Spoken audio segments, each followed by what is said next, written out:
Welcome in the journey of time. Tonight, we will unfold another page of history. Perhaps you're lying in bed, getting relaxed, or maybe you've simply decided to let the history accompany you for a while. Where are you joining me from tonight? Leave a comment if you'd like. I always enjoy hearing about your corner of the world. And what time is it for you now? If you find this slow and thoughtful stories of those who came before us brings you a sense of peace and comfort, I'd be honored if you subscribed. So let's begin. The wine dark sea. Before empires drew their lines upon the waves, before flags declared allegiance to king or commerce, there was only the sea and those brave or desperate enough to challenge it. The Mediterranean, a cradle of civilization, was also the cradle of piracy. Its azure waters, which Homer called wine dark, hid countless rocky coves and hidden inlets where swift, oared vessels could lie in wait. From these lairs, the sea peoples preyed upon the rich trade of the Egyptians and Phoenicians. The Illyrians of the Adriatic terrorized Roman supply lines, prompting such fury that the Senate launched entire campaigns to eradicate them. To the Romans, they were parata, a word derived from the Greek peiran, to attack, brigands to be hunted and crucified. But to themselves, they were simply the sea's own, taking their tribute from those who dared to cross their domain. This was the ancient, enduring truth of piracy. It was a shadow that followed the light of trade, a parasite that fed on the body of maritime commerce. It was a profession as old as the first ship that carried a valuable cargo, and it would evolve across centuries and oceans into a fleeting, glorious, and bloody moment of freedom upon the open ocean. The Corsairs of the Crescent. The morning sun cast a hard, brilliant light upon the whitewashed walls of Algiers, a city that seemed to grow from the North African cliffs like a jagged tooth. The air, still cool from the night, carried the scent of salt, spices, and the faint, ever-present tang of tar and brine from the harbor below. From the ramparts of the Kasbah, the Ottoman ruler of this Corsair republic, looked down upon a scene of organized chaos. This was not a naval base in the European sense. It was a predator's den. The harbor was a forest of masts, but these were not the towering, square-rigged galleons of Spain.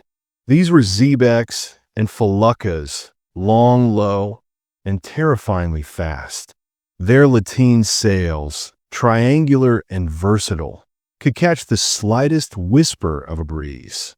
Their oars gave them a deadly independence from the wind, allowing them to dart out from a calm, strike, and vanish before a lumbering merchantman could even raise an alarm. This was the domain of the Barbary corsairs.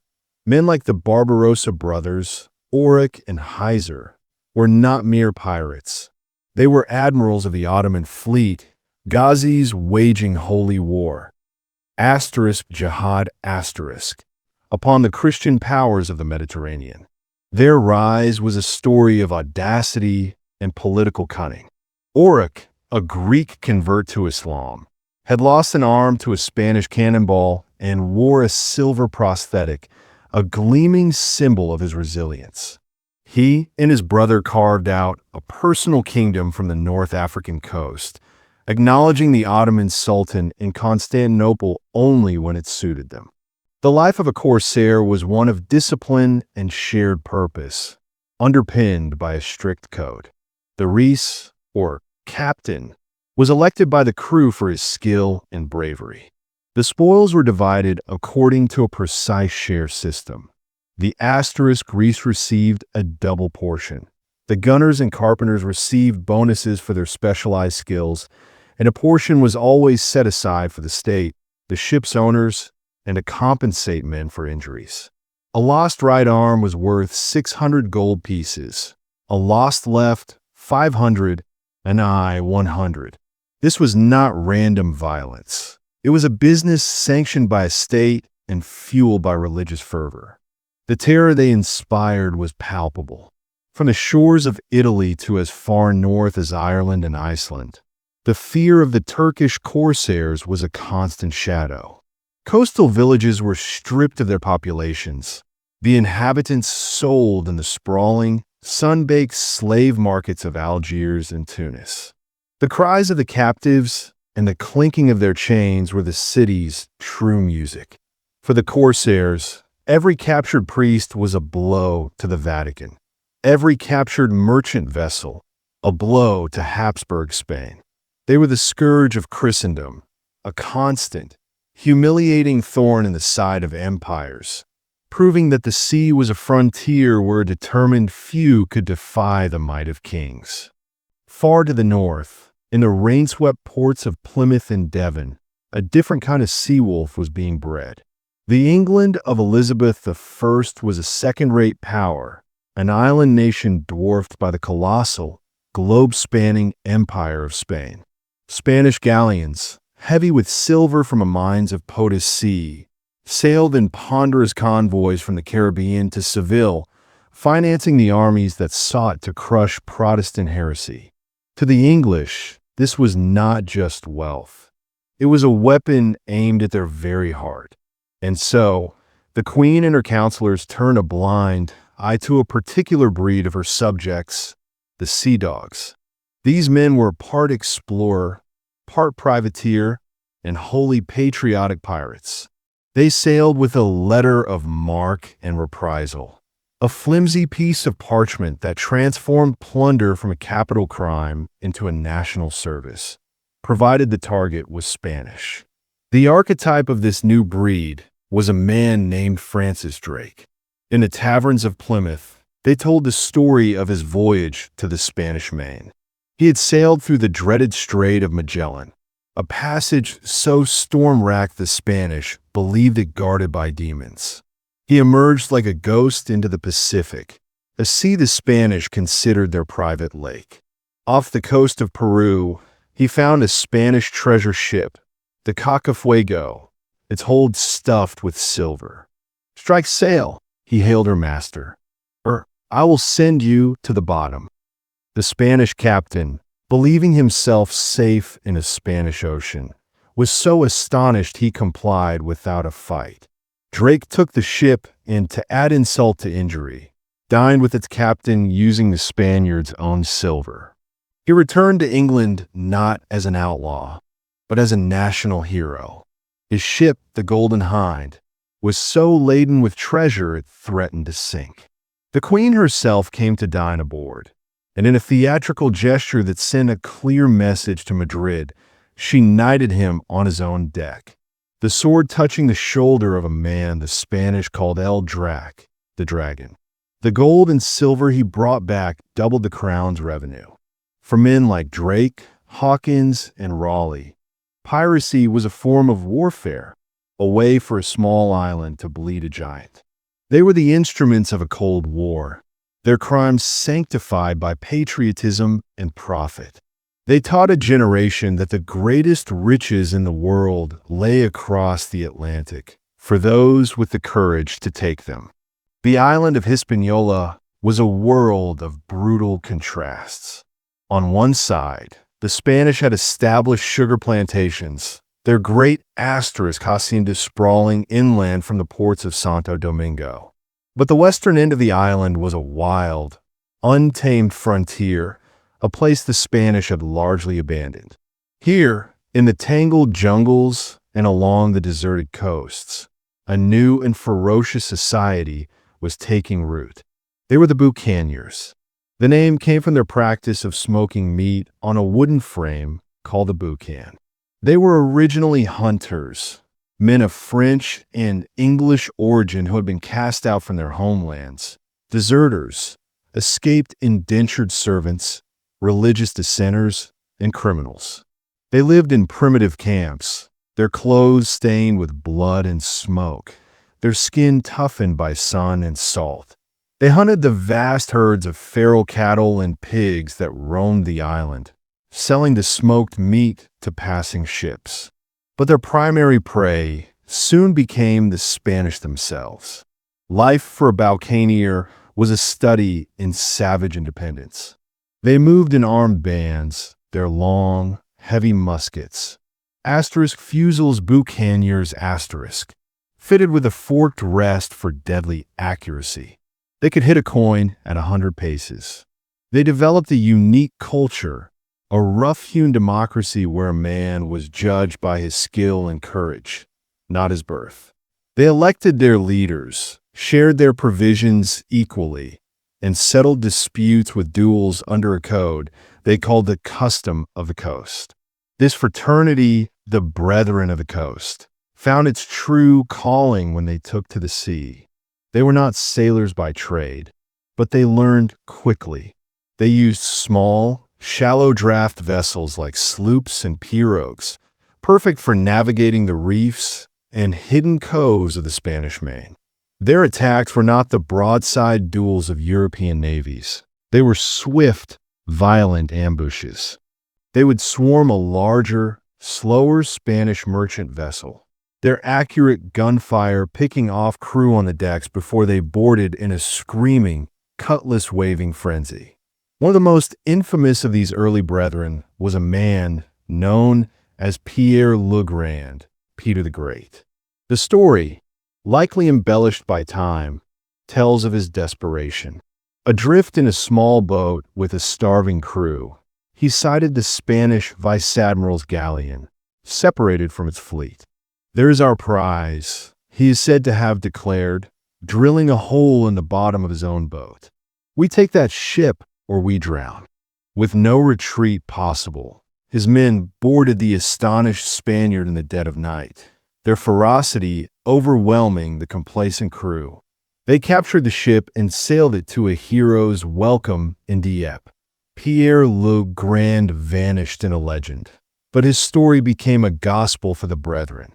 Audacity could triumph over sheer power.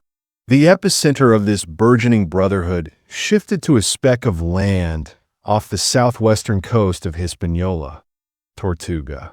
This rocky, easily defensible island became the perfect pirate nest. Its main settlement, Batura, was a lawless, riotous town of rough taverns, gambling dens, and markets where plundered Spanish silk was traded for rum and gunpowder. Here, the boucaniers, now fully evolved into buccaneers, mixed with runaway slaves, outcast Arawak Indians, and adventurers of every nation. They were a melting pot of the desperate, bound by a shared hatred of Spain and a hunger for wealth. Tortuga was more than a base. It was an idea, the idea that a man, no matter how low his start, could carve out his own kingdom with a sharp cutlass and a steady nerve. The Brethren of the Coast were no longer just hunters. They were a hydra-headed threat, and their gaze was fixed firmly on the treasure-laden underbelly of the Spanish Empire. The news that swept through the taverns of Tortuga and Port Royal in the late 1660s was like a spark in a powder keg. A man had done the impossible. A Welshman named Henry Morgan, a former indentured servant who had risen through the brutal ranks of the Brethren, had set his sights on the greatest prize in the Spanish Main, Panama City. Panama was the jewel in the Spanish crown on the Pacific coast. It was here that the treasure of Peru was unloaded from ships and carried by mule train across the narrow isthmus to waiting galleons on the Caribbean side. To sack Panama was the ultimate fantasy of every buccaneer. Morgan, a charismatic and ruthless leader, managed the unthinkable. He united a fleet of buccaneer captains and their crews, a volatile collection of egos and nationalities, under his command. He had the tacit support of the English governor of Jamaica, who provided a flimsy veneer of legality with a privateering commission. Morgan's plan was audacious. Instead of risking a naval assault, he would do what the Spanish would never expect. He would go around their defenses. In December 1670, his fleet of 38 ships and nearly 2,000 men arrived at the mouth of the Chagres River. They captured the fortification of San Lorenzo But the real ordeal was just beginning. The journey up the Chagres was a descent into a green hell. The buccaneers, men of the sea, were now forced to march through dense, insect-ridden jungle. They waded through swamps where crocodiles slid silently into the murky water. They fought off snakes and disease. Their supplies ran low, and soon they were reduced to eating leather bags and chewing on leaves. Morale plummeted. Men died of dysentery and fever, their bodies left for the jungle to claim. The Spanish, retreating before them, poisoned wells and set ambushes. Through it all, Morgan's leadership held. He shared the hardships, he cajoled, he threatened. He pushed them onward with the promise of the incalculable wealth that lay just beyond the jungle. After 9 days of hellish travel, emaciated and half-starved, they emerged onto the plains near Panama City. The Spanish governor had assembled a formidable force to meet them, including a herd of enraged bulls driven toward the buccaneer lines. But the Brethren of the Coast were veterans of 100 fights. Their disciplined volleys of musket fire cut down the Spanish cavalry and scattered the cattle. The battle was a rout. The Spanish broke and fled, many of them into the jungle. Morgan and his men entered Panama City, a place of stunning wealth. For 3 weeks, they systematically looted it. They stripped churches of their gold altars, ransacked merchants' homes for silks and jewels, and tortured citizens to reveal hidden caches of coin. The party was epic, a carnival of violence and excess. But the greatest prize, the Spanish treasure fleet, had sailed away just before their arrival. In a final act of spite, someone set the city on fire, and the magnificent wooden buildings were consumed by an inferno. When Morgan finally returned to Jamaica, his ships groaning with plunder, he was a hero to the English and a demon to the Spanish. The share out was immense, though many grumbled that Morgan and the captains had taken more than their fair share. The political fallout, however, was severe. England and Spain had signed a peace treaty, and Morgan's raid was an act of blatant piracy. He was arrested and sent to London. But Henry Morgan was too popular, too emblematic of the swashbuckling spirit that served England's interests. He was not hanged. He was knighted, given a rich plantation, and made lieutenant governor of Jamaica. His story was the ultimate lesson. On the Spanish Main, the line between patriot and pirate was as thin as a letter of marque, and success could wash away any sin. The river of gold had led him not to the gallows, but to a title. The air in Port Royal, Jamaica, in the 1670s was thick with more than just tropical heat. It carried the stench of tar and brine, the sweet rot smell of sugar cane from the plantations, and the boisterous, dangerous energy of a town living on the edge of the world. Known as the wickedest city on earth, it was the bustling, chaotic capital of the Brethren of the Coast.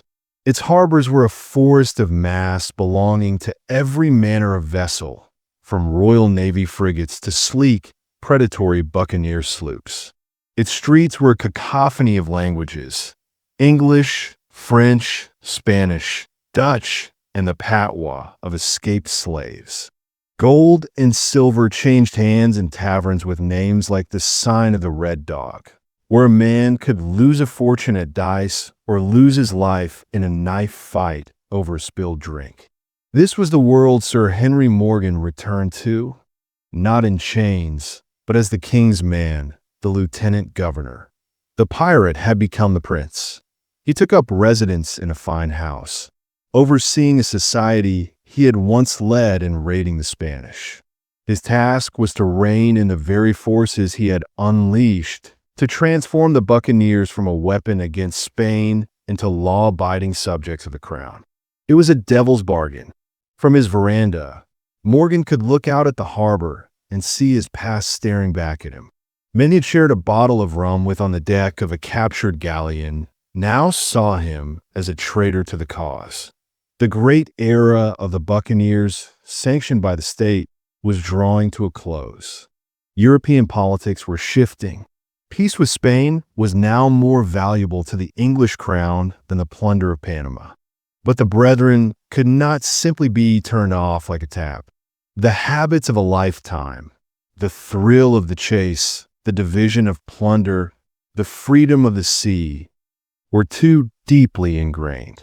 Men who had lived by the custom of the coast found it hard to bow to the king's law. The privateers, their letters of marque revoked, found themselves unemployed. For many, the choice was simple: become a fisherman or a farmer on the harsh Jamaican frontier, or continue their trade, now branded as outright pirates. The tension came to a head in the person of a man like Jackman, a former associate of Morgan's, who defiantly continued to raid Spanish shipping.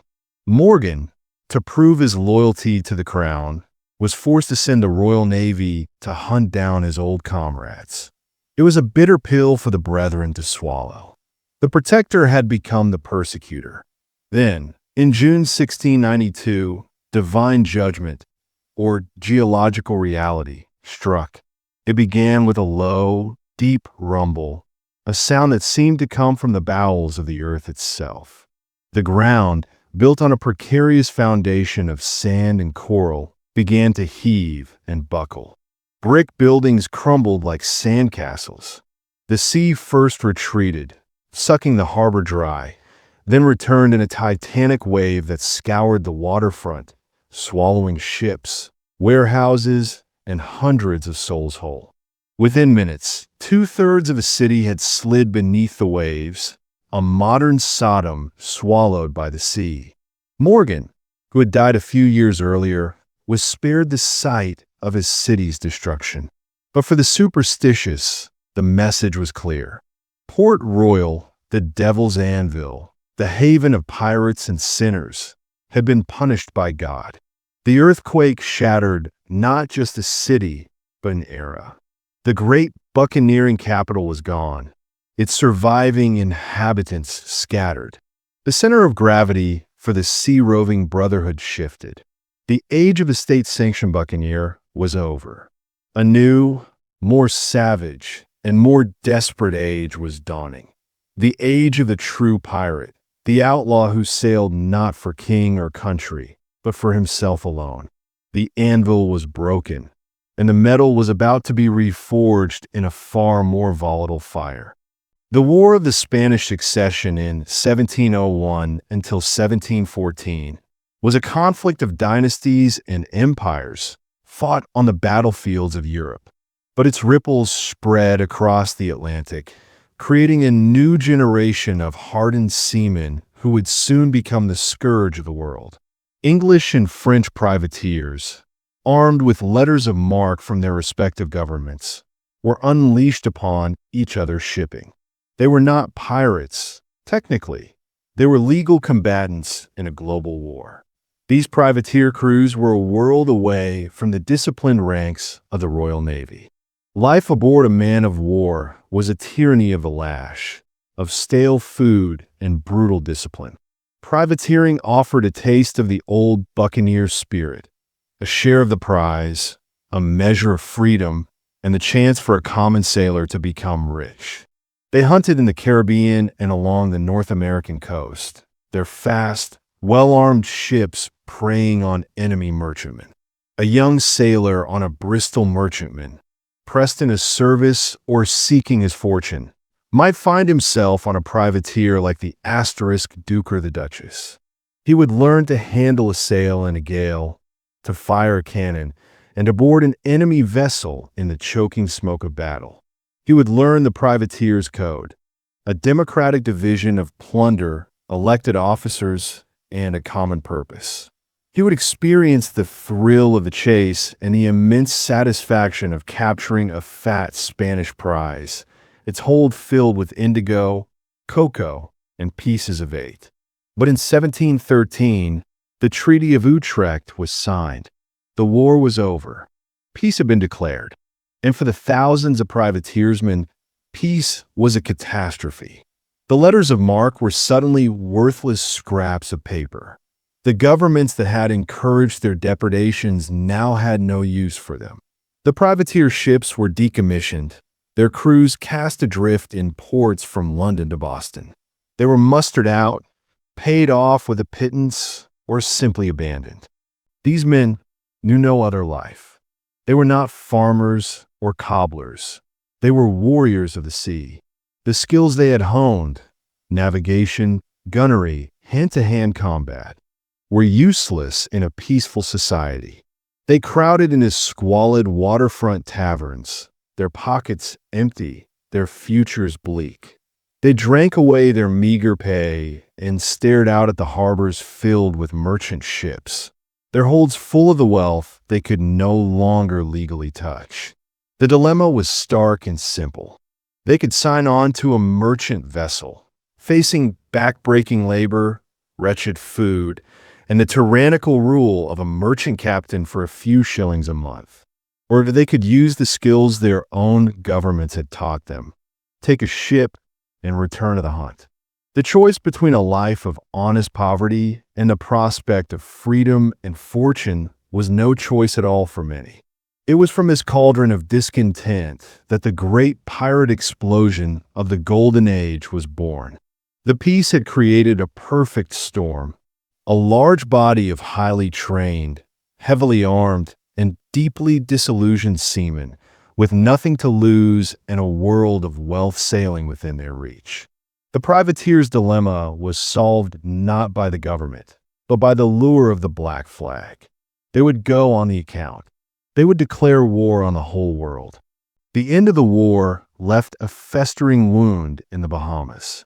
Nassau, on the island of New Providence, was nominally a British colony, but in reality, it was a ghost town.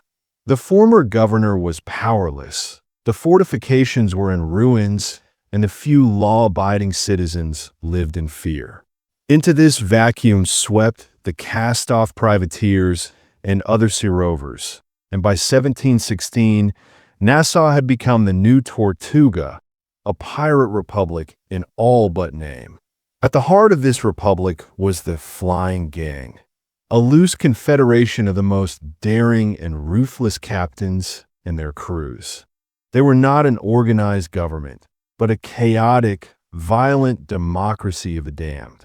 The harbor was a permanent pirate fleet, a bristling array of sloops and brigs, their decks crowded with hard-faced men, their holds filling with plunder taken from every nation. The air in Nassau was a constant cacophony. The sound of hammers as careening crews hauled their ships onto the beach to scrape the barnacles from their hulls. The raucous laughter from the makeshift taverns that lined a single muddy street, where pirates drank their share of captured Madeira wine and Spanish brandy. The shouts of arguments over dice games, where a man could win a gold ring or lose the shirt off his back. And beneath it all, the constant, low murmur of conspiracy and ambition. Any captain wishing to join the Flying Gang had to prove his mettle. He would sail into the harbor, his guns run out, his Jolly Roger, often a simple black flag with a white skull, or something more elaborate like a skeleton holding an hourglass, snapping in the breeze. He would be met by a delegation from the other crews. There were no formal rules, only a shared understanding. You did not prey on another pirate. You stood together against the Navy, and you upheld the Articles. These Articles, signed by every man aboard a pirate ship, were the true constitution of Nassau. They were a radical document for their time. The captain was elected and could be deposed by a majority vote. The quartermaster, also elected, was the crew's representative, in charge of discipline and the fair division of plunder. The shares were meticulously laid out. The captain and quartermaster might get 1.5 or 2 shares. The skilled gunners and carpenters got share and a quarter, and every common seaman got a full share.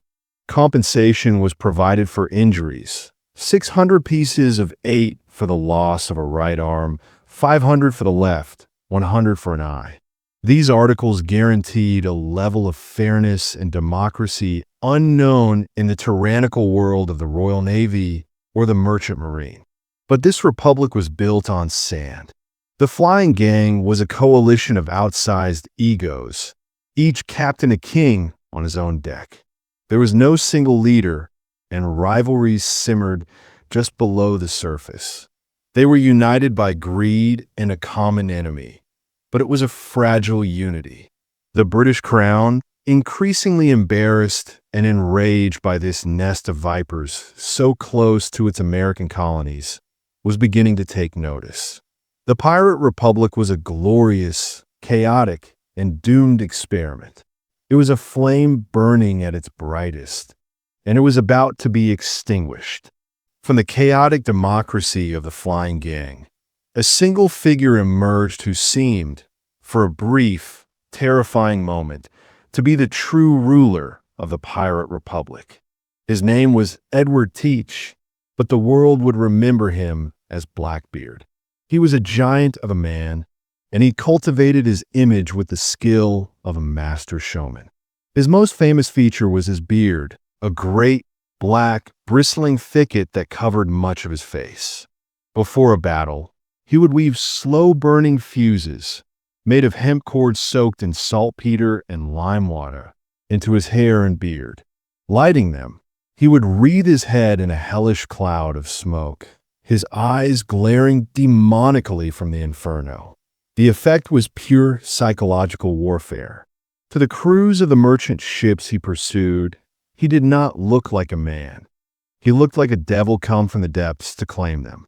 His flagship, the Queen Anne's Revenge, was a former French slave ship he had captured and converted into a 40-gun floating fortress. It was a symbol of his power, a vessel that could outgun any Royal Navy patrol in the region. Blackbeard's reign of terror was not just about violence. It was about theater and control. He understood that the appearance of madness could be a more potent weapon than madness itself. He rarely had to shed blood. The sight of his smoking visage and the menacing bulk of his ship was usually enough to make a merchant captain strike his colors without a fight. He was a master of intimidation. One of his most famous acts of psychological terror was a party he threw for a group of captured merchants aboard his ship.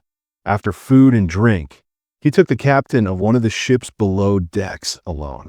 A moment later, a terrified scream echoed through the ship, followed by silence. Blackbeard emerged alone, wiping blood from his cutlass. He never explained what had happened. He didn't need to. The message was received. Yet, for all his fearsome reputation, Blackbeard was a shrewd politician. In the spring of 1718, he pulled off his most audacious stunt.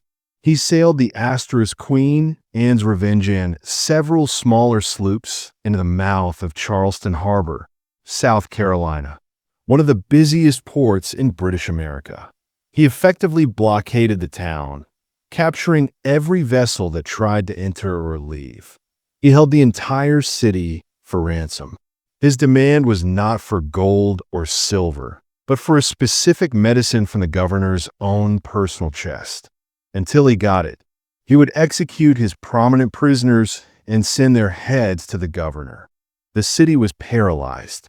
The Royal Navy was nowhere to be found. The governor, humiliated and terrified, had no choice. He delivered the medicine. Blackbeard, having proven that he could bring a major colonial city to its knees, released his prisoners and sailed away, unscathed. It was the high watermark of pirate power. Blackbeard was not just a pirate. He was a king, and the American coastline was his domain. But kings attract regicides, and the crown was now preparing its response. The king of the pirates had made his power known, and in doing so, had signed his own death warrant. The success of Blackbeard's blockade of Charleston was a thunderclap heard in the corridors of power in London. It was no longer a matter of a few rogue ships. It was an act of war against the British Empire itself. The lords of trade and plantations, their patience exhausted, authorized a radical solution: a king's pardon. Any pirate who surrendered to a British governor before a September 1718 deadline would receive a full and unconditional pardon for all crimes committed. It was an offer of amnesty, a chance for the pirates to lay down their arms and reintegrate into the society they had plundered. The news spread through Nassau like wildfire, causing a deep schism in the flying gang. For many, weary of the constant danger and the chaotic life, it was a lifeline. They saw a chance to retire with their loot, to become planters or merchants. Dozens of captains and hundreds of men sailed to ports like Bermuda and South Carolina to accept the pardon. But for the hardliners, the men like Blackbeard and Charles Vane, it was a trap or an insult.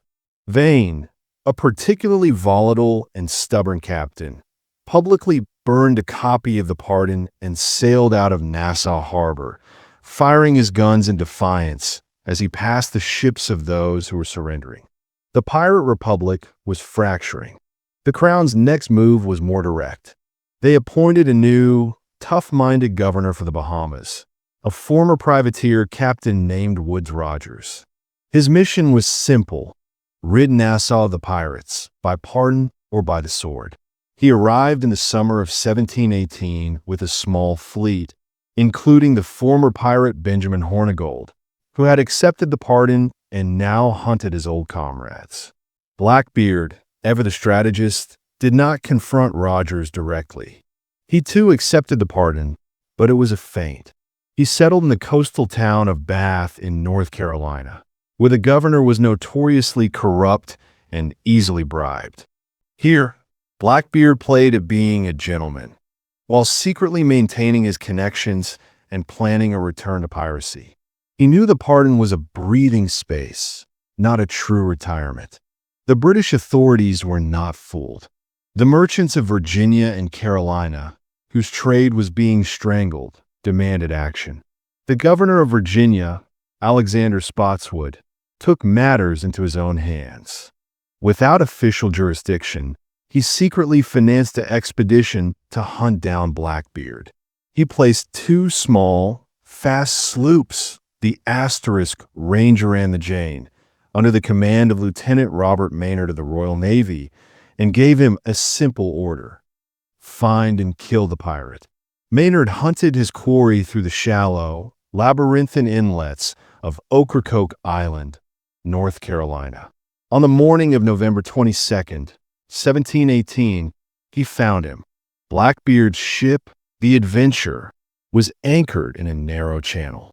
What followed was not a grand naval battle, but a brutal, intimate, and bloody brawl. Maynard, knowing he was outgunned, used a ruse. He had most of his men below decks, making his sloops appear lightly manned. Blackbeard fell for it. He closed in, his crew hurling homemade grenades, pots filled with gunpowder and shot, onto Maynard's deck, filling the air with smoke and shrapnel. They were all knocked on the head, but 3 or 4. Blackbeard roared, boarded the sloop, and cut them to pieces. As the pirates swarmed aboard the Jane, Maynard gave the signal. His hidden troops erupted from the hatches. The fight on the deck was a scene from hell. The air was thick with the smell of blood, smoke, and the sea. Maynard and Blackbeard found each other in the chaos. They fired their pistols at point-blank range. Blackbeard missed. Maynard's shot struck home, but the giant pirate seemed unstoppable. They drew their cutlasses. Maynard's broke against Blackbeard's guard. As Maynard backed away, one of his men slashed the pirate across the neck from behind. Still, Blackbeard fought on, swinging his cutlass, until he finally fell, surrounded by his enemies, his body riddled with 5 gunshot wounds and 20 cutlass slashes. To prove the deed was done, Maynard ordered Blackbeard's head severed from his body and hung from the bowsprit of the Jane. The king of the pirates was dead. The hunt was over. The myth, however, had just begun. while Blackbeard's story was one of flamboyant terror. Another tale was unfolding that would capture the world's imagination in a different way: the tragedy of Captain William Kidd. His story served as a grim warning of how thin the line was between respectable privateer and condemned pirate. William Kidd was a respected New York shipowner and sea captain, a man of property and standing. In 1695, he was handpicked by Richard Coote, the Earl of Belmont and the newly appointed governor of New York, for a lucrative venture. Backed by some of the most powerful Whig politicians in England, including the king himself, Kidd was given a privateering commission to hunt down pirates in the Indian Ocean. The deal was simple. The backers would finance the voyage, and Kidd would share the profits with them. It was a get-rich-quick scheme sanctioned by the highest levels of government. Kidd set sail in the Adventure Galley, a well-armed vessel, but his voyage was cursed from start. He failed to find the specific pirates named in his commission. His crew, hungry for plunder, grew mutinous. The pressure mounted. Then, in 1698, his luck seemed to change. He captured the Quebec Merchant, an Armenian ship sailing under a French pass, which made a legal prize under his commission. The ship was fabulously rich, laden with silk, sugar, and gold. But Kidd's triumph was short-lived. The Quebec Merchant's owner was connected to the powerful British East India Company.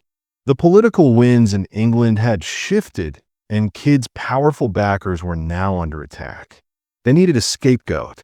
Kidd was suddenly rebranded from privateer to pirate. When Kidd returned to the Caribbean, he learned he was a wanted man. He left most of his treasure on the Quebec Merchant, which he abandoned in the Caribbean, and sailed to New York on a smaller sloop, hoping his patron, Governor Belmont, would clear his name. It was a fatal mistake. Belmont, to protect his own reputation and that of his fellow investors, had Kidd arrested. Kidd was sent in chains to England. His trial in 1701 was not about justice. It was a political show trial. He was denied access to his logs and papers, which would have proven his capture was legal. His former backers sat in judgment. He was found guilty of murder and piracy. On May 23, 1701, William Kidd was hanged at Execution Dock in London. The first rope broke, sending him tumbling to the mud below. He was hauled up a second time and hanged until dead. His body was then gibbeted, coated in tar, and suspended in an iron cage at Tilbury Point on the River Thames, where it swung in the wind for years, a rotting, terrifying spectacle for every passing sailor. The message was clear. This is what happens when a man of ambition falls from grace. The ghost of Captain Kidd, the respectable man destroyed by the powerful, would haunt the pirate legend forever, a reminder that the greatest danger often lay not on the high seas, but in the courts of kings. Aboard a pirate ship, the world was turned upside down. In an age of absolute monarchy and rigid class structure, the forecastle was a fleeting experiment in radical democracy. This was not a kingdom ruled by a captain's divine right, but a floating republic governed by a contract, the Pirates' Code, or the Articles of Agreement. The process began even before a prize was taken. When a crew went on the account, the first order of business was to draft and sign their articles. This was a solemn moment.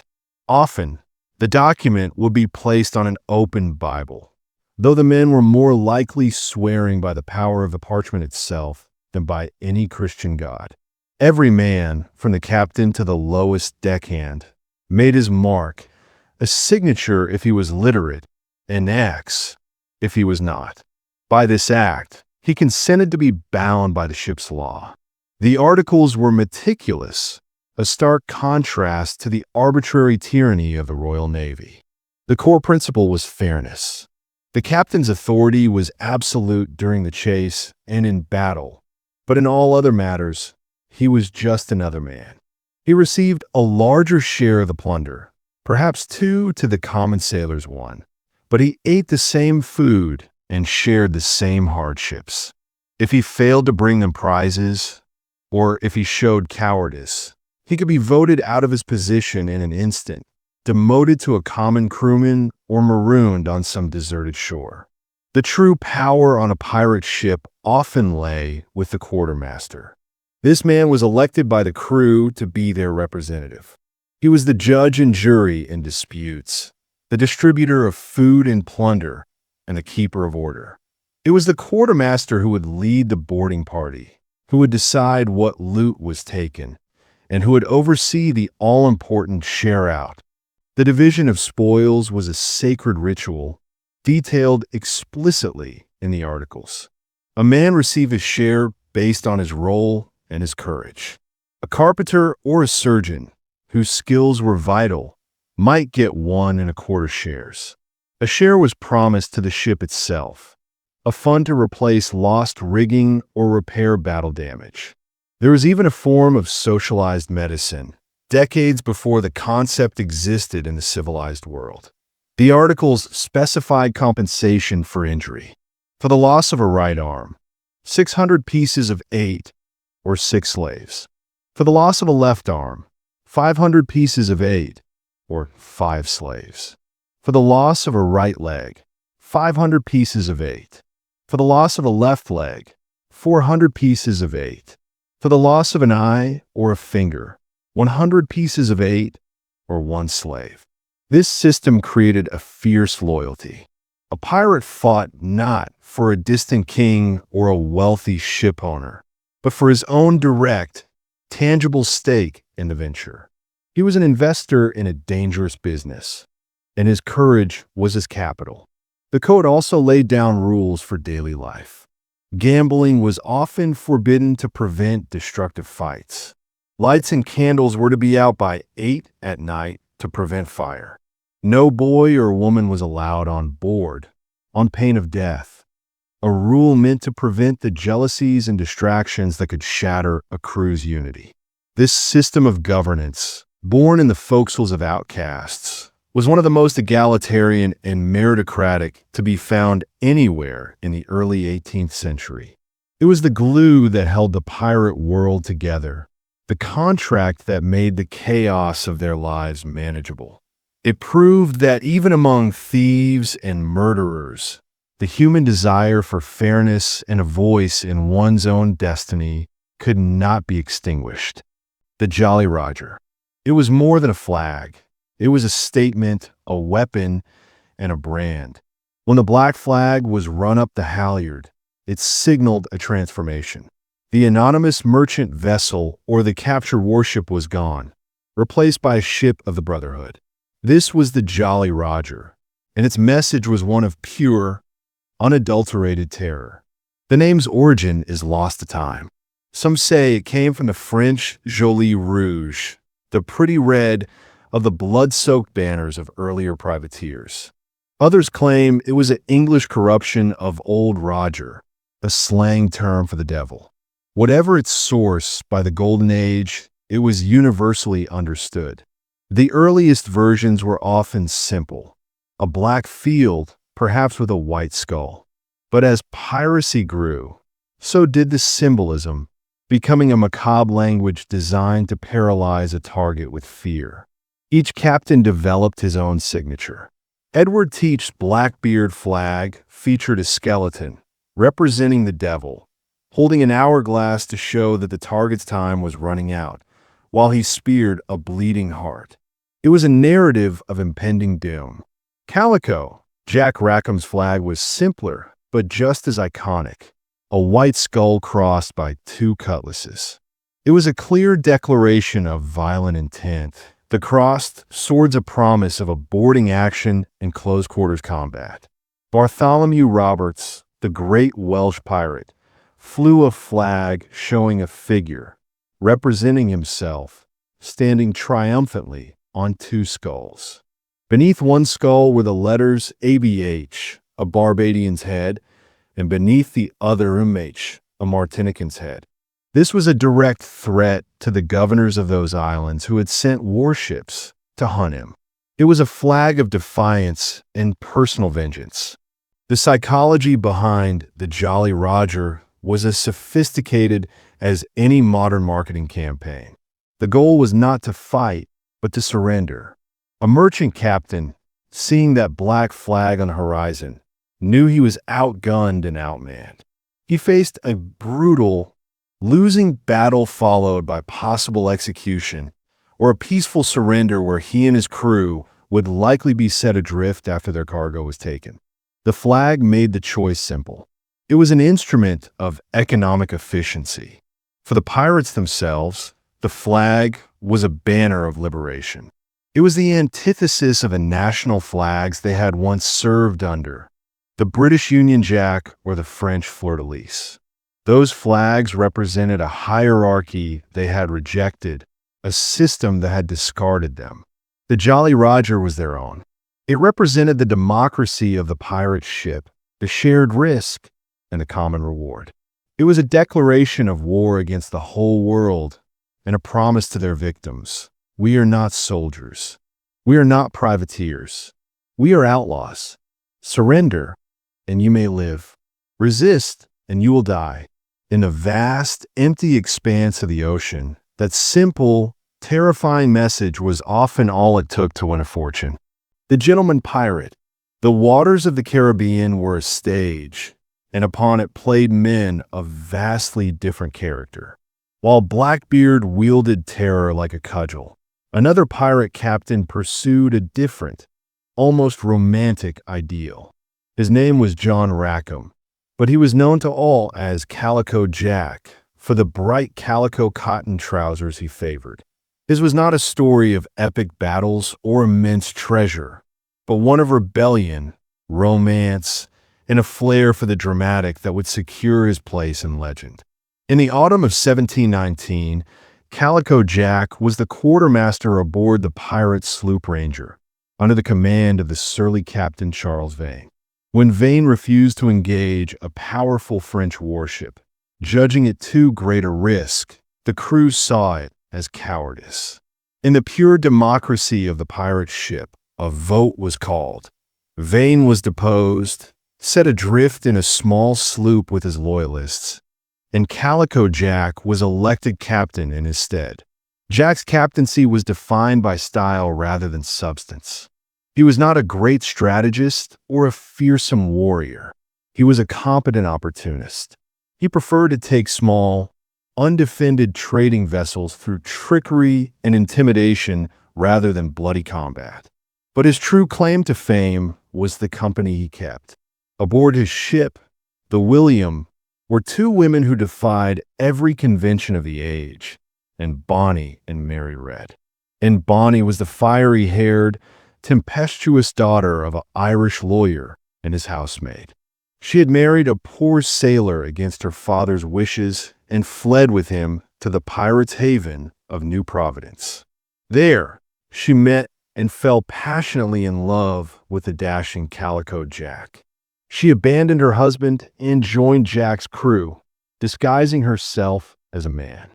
Mary Reed's story was even more extraordinary. Her mother had dressed her as a boy from childhood, first to deceive a wealthy grandmother, later as a means of survival. Mary had served as a footboy, a soldier in a Flanders regiment, and a dragoon before sailing for the West Indies. Her ship was captured by Calico Jack, and she, still disguised, joined his crew. The presence of these two women was an open secret that became part of Jack's legend. They were not passengers. They were full members of the crew, and they fought with a ferocity that often shamed the men. They wore the trousers and jackets of sailors, but their identities added a layer of scandalous intrigue to Jack's reputation. He was the pirate who commanded women, who flouted society's rules not just with theft, but with a brazen social rebellion. This piratical idol could not last. In the fall of 1720, Jack and his crew were anchored in a secluded cove off the coast of Jamaica, careening their ship and recovering from a long, rum-soaked celebration. They were unprepared and hungover when a British Navy sloop, commanded by a former pirate hunter named Jonathan Barnett, found them. Most of the pirate crew, including Calico Jack, were too drunk to fight. They scrambled below decks, hiding in the hold like frightened children, but not in a merry. The two women, along with one other pirate, stood their ground on the deck, screaming curses and firing their pistols at the boarding party. Their fury was so intense that they momentarily held the British at bay. It is said that an enraged and Bonnie looked down into the hole where a lover was cowering and shouted, "If you had fought like a man, you need not have been hanged like a dog." The capture of Calico Jack's crew was a sensation.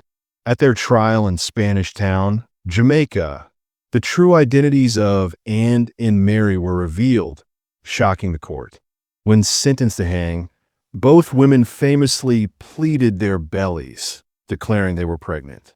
English law forbade the execution of a pregnant woman. They were granted a stay of execution. Calico Jack had no such reprieve. On a gray morning in November 1720, he was hanged at Gallows Point in Port Royal. His body was then gibbeted, placed in a metal cage, and hung at the entrance to the harbor, a decaying warning to all who sailed past. The gentleman pirate was gone. His legacy was not one of great wealth or power, but of a defiant, flamboyant style and the unforgettable story of the two women who fought beside him, and whose courage at the end far outstripped his own. The Black Bart. If Calico Jack was the flamboyant artist of piracy, then Bartholomew Roberts was its master engineer. A tall, dark, and disciplined Welshman, he did not drink, preferring tea to rum, and was a man of sober habits and devout, if unconventional, Christian faith. He was the antithesis of the carousing, dissolute pirate stereotype, and he would become the most successful and feared buccaneer of them all. Robert's story began not in pursuit of freedom, but as its victim. He was the master of the slave ship Princess when it was captured off the Gold Coast of Africa in 1719 by the pirate Howell Davis. Davis, a fellow Welshman, forced the capable Roberts to join his crew. Roberts was initially reluctant, but he adapted with stunning speed. "It is better to be a commander than a common man," he later remarked, seeing the logic and profit in the pirate life. When Davis was killed in an ambush just a few weeks later, the crew, impressed by Roberts' intelligence and coolness under fire, elected him captain. It was a decision that would unleash a whirlwind upon the Atlantic.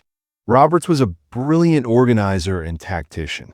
He instituted a strict, almost naval, discipline aboard his ships, first the Royal Fortune, then others that he captured. He understood that professionalism, not drunken bravado, was the key to longevity and success. He created a small fleet of pirate vessels, coordinating their movements with signals and prearranged rendezvous points.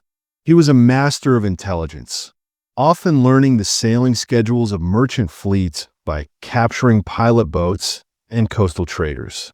Seeing the Swallow, Roberts made a fatal miscalculation, mistaking it for a heavily laden Portuguese merchantman he had been pursuing. He turned to attack. As the two ships closed, the Swallow ran up the white ensign and unleashed a devastating broadside.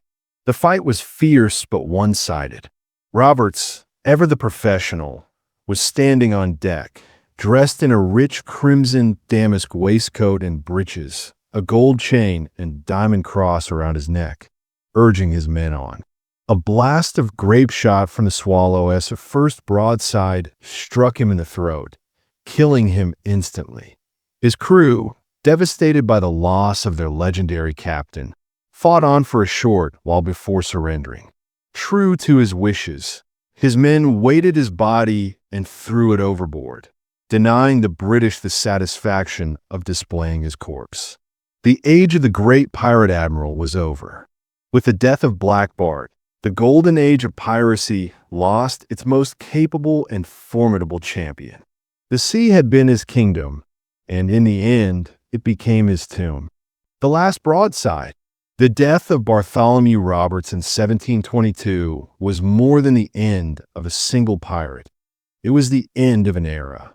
He had been the last great pirate admiral, a commander of fleets, and a strategist who could outthink the navies sent to hunt him. With his body consigned to the deep, the soul of the Golden Age seemed to seep away into the Atlantic. What followed was not a sudden cessation, but a grim, grinding decline, a series of last broadsides fired by a dying breed. The Royal Navy, once stretched thin by continental wars, could now focus its formidable power on maritime law enforcement. New, fast sloops of war, like the HMS Astra Swallow that had killed Roberts, were built specifically for pirate hunting.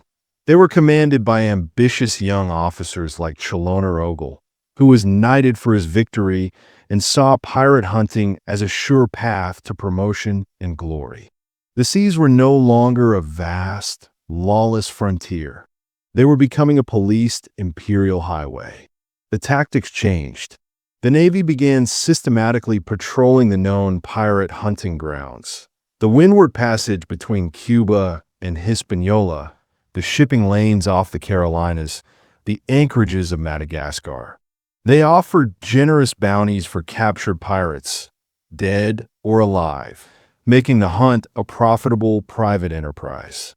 The strategy of containment was ruthless and effective. One by one, the last of the great names fell. In 1722, the same year as Robert's death, the crew of the Whydah, captained by Black Sam Bellamy, was wrecked in a ferocious storm off Cape Cod, drowning most of the crew and scattering the king's ransom and treasure onto the seabed. Bellamy, a charismatic Robin Hood-like figure who had spoken of waging war against the rich, was silenced by the sea itself. Edward Lowe, a psychopath known for his unspeakable cruelty, saw his own crew mutiny in 1724, setting him adrift in a small boat without provisions. He was never heard from again, a fittingly anonymous end for a man who traded in terror. The noose tightened. The pirate hunters grew more sophisticated. They used smaller, faster vessels to match the pirates' own, and they learned their habits. They would wait near careening beaches, attacking when the pirate ships were hauled over. Helpless, they infiltrated pirate crews with spies and offered pardons to turncoats. The final, symbolic end came with the eradication of the last pirate sanctuaries. The Bahamas were firmly under the control of Governor Woodes Rogers, whose motto, "Pirates expelled, commerce restored," became a reality. The remote island of Madagascar, once a far-flung pirate paradise, was gradually brought to heel by the British and French East India Companies, for whom stable trade was far more valuable than pirate gold. The last broadsides were fired not in epic battles, but in desperate, hopeless skirmishes. A captured pirate sloop exchanging futile shots with a powerful naval frigate. A handful of men making a final stand on a deserted beach. The romance was gone, replaced by the grim reality of the gallows. The great tide of piracy, which had risen from the discharged privateers of the War of Spanish Succession, had receded, leaving only scattered wrecks and legends on the shore. The sea was being tamed, and there was no longer any room for the brotherhood. The hangman's noose. For the captured pirate, the journey's end was not a tropical isle or a Spanish treasure port, but a cold, stone cell and a short, sharp walk to the gallows. Execution Dock in London, or its colonial equivalents in ports like Port Royal, Boston, or Newport, was the final stage in the theater of piracy, where the state reasserted its absolute authority in the most brutal way possible. The trial was often a formality, a piece of judicial theater designed to deliver a foregone conclusion. The pirates, dragged from their cells, stood before bewigged judges and respectable merchants, the very men whose property they had stolen. The evidence was overwhelming. Captured crewmen testified against them. Stolen goods were presented in court. There was no defense. The spectacle was not for the accused, but for the public, to demonstrate the swift and terrible consequences of challenging the world's order. Once condemned, the prisoner was returned to his cell to await his date with the hempen halter, the noose. The night before an execution was a macabre event. The condemned man was allowed, even encouraged, to drink heavily and to meet with a clergyman who would press him for a final public confession. The authorities wanted not just his death, but his repentance, a moral victory to go along with the judicial one. Some pirates played their part, weeping and begging forgiveness. Others went to their deaths defiant and unrepentant, cursing the judge and the crowd. Their final act one of bravado. On the day of the execution, the prisoner was often paraded through the streets in a cart, the hangman beside him, followed by a regiment of soldiers. The crowds were immense, a seething mass of humanity come to witness the grisly spectacle. They jeered and threw rotten fruit, but there was also a strange undercurrent of sympathy, even admiration, for the man who had lived a life of such audacious freedom. At execution dock, the gallows stood close to the waterline, within the jurisdiction of the Admiralty. The ritual was precise. The pirate was allowed to make a final speech. Some offered prayers, others joked. Many blamed their downfall on drink or bad companions. Then the noose was placed around his neck. The cart was pulled away, and the pirate was left to dance what was called the marshal's dance at the end of the rope. Death by hanging was not the quick, neck-snapping drop of later years. It was a slow, agonizing process of strangulation. The body would twitch and convulse for minutes as the life was choked out of it. Once dead, the sentence was often not complete. As a final warning to other sailors, the body was frequently gibbeted, covered in tar to preserve it, and suspended in an iron cage at a prominent point along the shoreline, like Tilbury Point on the Thames. There it would hang for years, picked by birds, blackening in the sun and rain, a rotting, stinking reminder of the price of piracy. The message of the noose was unambiguous. The state had a very long arm, and its justice, while slow, was inevitable and brutal. The freedom of the sea was an illusion. Every man who sailed past a gibbet, with its creaking, skeletal occupant, was reminded that the Jolly Roger promised not just gold and rum, but a short, violent life and a very public, very ugly death. The hangman's noose was the ultimate weapon in the war against piracy, and it was one that never missed its mark. The ghost in the rigging. By the 1730s, the great hurricane of piracy had blown itself out. The sea lanes were once again the domain of merchantmen and naval squadrons. The names of Blackbeard and Bartholomew Roberts were passing from current terror into fireside legend. But the spirit of the outlaw sea rover did not vanish. It was merely suppressed, forced into the dark, forgotten corners of the map. The ghost of piracy lingered in the rigging, waiting for a moment of weakness in the empires of land. The first of these ghosts emerged in the sweltering, maze-like archipelago of the Carolinas and the Bahamas. They were the picaroons, or swamp pirates, a far cry from the ocean-going admirals of the Golden Age. These were small-time operators, often poor fishermen and loggers pushed to desperation by harsh taxes and the monopolistic practices of colonial merchants. They used canoes and small, shallow draft sloops to hide in the countless inlets and mangrove swamps, emerging to prey on local coastal traffic. Their hulls were meager, barrels of salt pork, bolts of cloth, a few casks of rum, but it was enough to survive. They were less a threat to empire and more a symptom of its harsh, uneven rule, a persistent, low-level nuisance that the authorities could never fully eradicate. A far more potent and dangerous ghost arose in the Indian Ocean.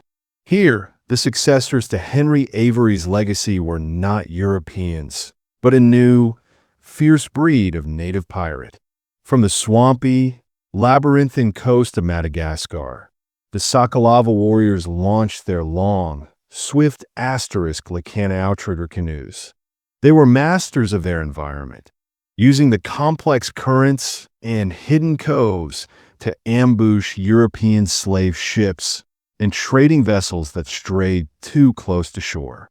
Their attacks were swift and brutal, their knowledge of the land making them nearly impossible to hunt down. But the most formidable of these post-Golden Age threats came from the western coast of India. The Maratha Empire, a rising Hindu power fighting a long war of independence against the Mughals, began to commission a powerful privateer fleet. These were not renegades, but a state-sponsored navy with a nationalist cause. Their most famous commander was Kanhoji Anger, the pirate king of the Konkan. From his impregnable island fortresses like Suvarnadurg and Vijayadurg, Anger commanded a fleet of sturdy Gurubsand Galavats that systematically ravaged the shipping of the British and Portuguese East India companies. He was a master of coastal warfare, using his local knowledge to run company ships aground and defeat naval squadrons sent to destroy him. For decades, Kanhoji Anger held the mighty East India Company at bay, a symbol of indigenous resistance and a stark reminder that European power had its limits. He was a ghost that could sink ships and defy empires. These scattered, persistent threats proved that the pirate spirit was not dead, only transformed. It had adapted from the grand, transoceanic ambitions of the Golden Age to a more localized, guerrilla existence. The ghost in the rigging was a reminder that wherever there was trade, there would be those ready to plunder it. Wherever there was oppression, there would be those who took to the sea to escape it. The sea was too vast, and human desperation too great, for piracy to ever be completely extinguished. It was a perpetual shadow, a ghost that would always haunt the edges of the civilized world. The echo in the shell. Today, the great pirate fleets are dust. The roar of cannonades over the Caribbean has been replaced by the gentle lap of waves against tourist-filled beaches. The wickedest city on earth, Port Royal, lies silent beneath the clear water of Kingston Bay, an archaeological site for divers. The Jolly Roger is now a costume for children and a logo for sports teams.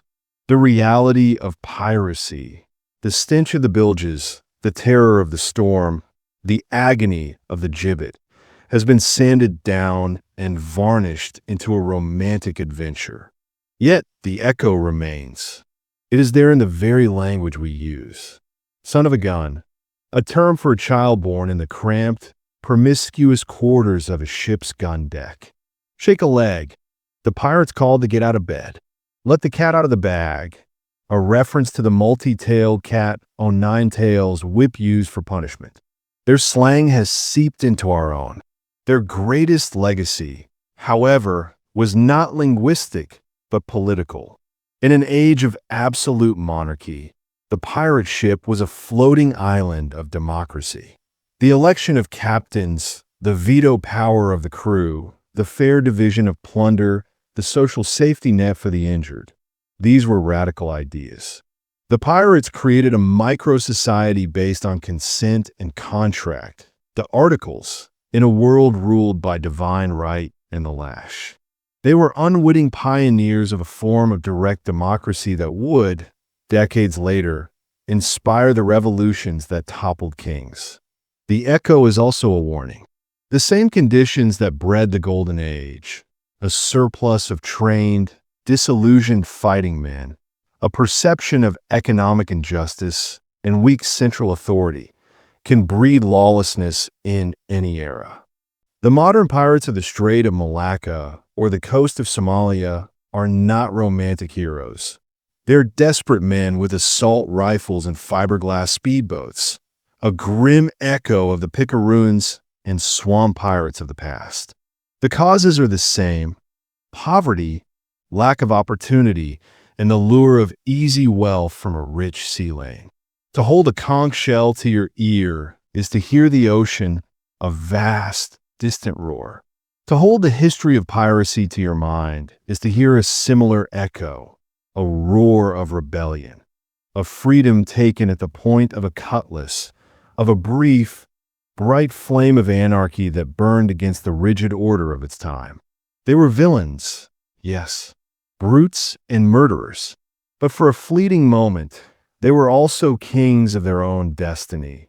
Their black flags a declaration that a man could be more than the station of his birth, and that, in the end, is the echo that has never truly faded.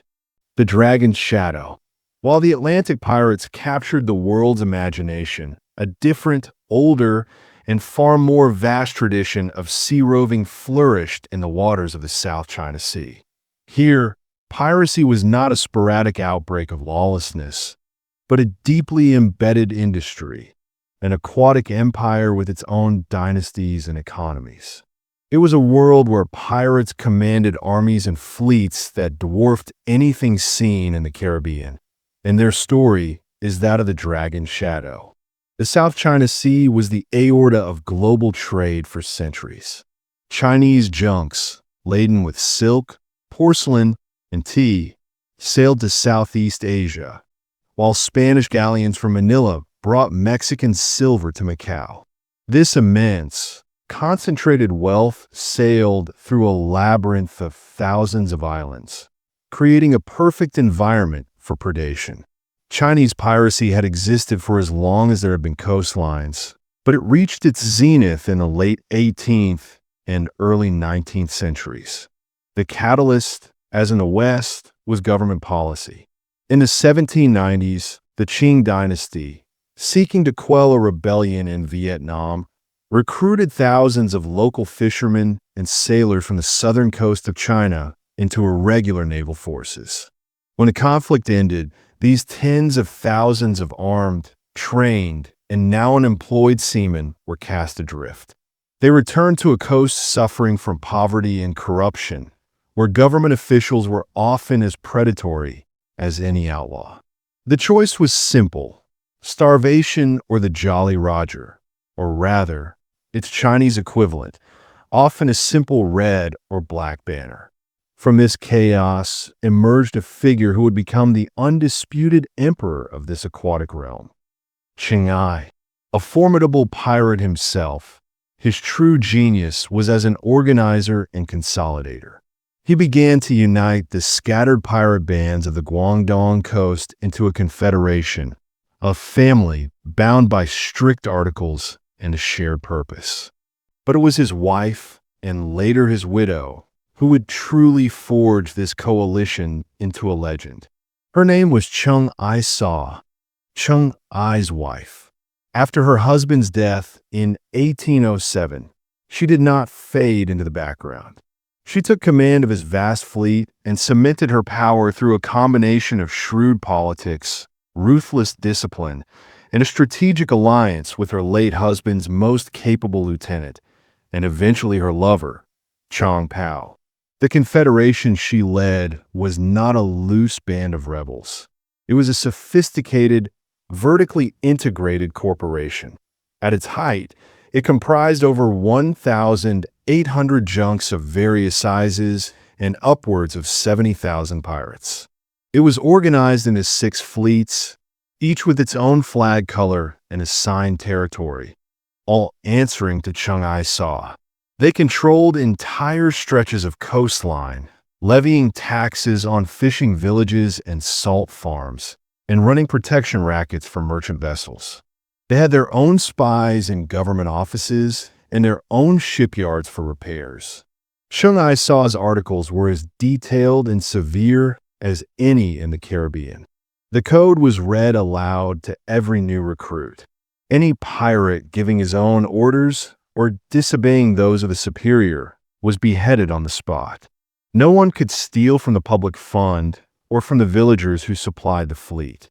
All goods taken as booty were registered by a purser before being distributed. The pirate who concealed plunder was punished with death. Deserters, or those who absconded with company property, had their ears cut off and were then paraded around the fleet as a warning. She governed with an iron will. Her power was absolute, her justice swift. But she was also a canny strategist. She understood that her strength lay in her unity and her ability to paralyze the Qing government. Her fleets blockaded rivers, strangled trade, and repeatedly defeated the imperial navy sent to destroy them. The Qing dynasty, one of the most powerful empires on earth, was brought to its knees by a former prostitute commanding an army of outlaws. The downfall of this pirate empire came not from military defeat, but from negotiation. The Qing authorities, realizing they could not win on the water, offered a massive amnesty. In 1810, Chung Ai-saw, seeing the continued conflict was unsustainable, negotiated a brilliant surrender. She and Chong Pao were not executed. They were allowed to keep their vast wealth. Chong Pao even became a lieutenant in the Imperial Navy, hunting the very pirates he once led. Chung Ai-saw retired to Macau, where she ran a gambling house and a smuggling operation until her death, a queen to the very end. The story of Chung Ai-saw and her confederation is the ultimate pirate story, on a scale that makes the Atlantic buccaneers look like petty thieves. It demonstrates that piracy was not a Western phenomenon, but a global one, and that its most successful practitioners were not merely brawlers, but empire builders who could challenge the greatest dynasties on earth. The dragon's shadow was long, dark, and for a time, it ruled the waves. The Iron Tide. By the dawn of the 19th century, the world was being remade in iron and steam. The romantic, wind-powered chaos of the Golden Age was succumbing to the relentless, mechanical order of the Industrial Revolution. The tools that would finally crush the last vestiges of large-scale piracy were not just more ships, but new technologies and a new, global determination to impose law upon the sea. The first and most crucial invention was the steam engine. The paddle steamer, and later the screw-driven steamship, rendered the pirates' greatest asset, the fickle wind, obsolete. A naval steamer could pursue a pirate sloop into a dead calm or against the tide. It could patrol coastlines with a relentless, predictable efficiency that sailing ships could never match. The shriek of a steam whistle became the sound of impending, inescapable doom for any sea rover. Alongside steam came the telegraph. In the Golden Age, news of a pirate attack might take weeks to reach a naval base, by which time the perpetrators were long gone. With the telegraph cable stretching across continents and under oceans, a report of piracy in Singapore could be in London within hours. Naval commands could coordinate responses across vast distances, vectoring ships to intercept pirates before they could vanish into the trackless ocean. The world was shrinking, and there were fewer and fewer places to hide. The most powerful force, however, was the rise of the modern, professional Navy. The age of the privately owned privateer was over. Nations now maintained massive, standing fleets of heavily armed, iron-hulled warships, powered by disciplined career officers and crews.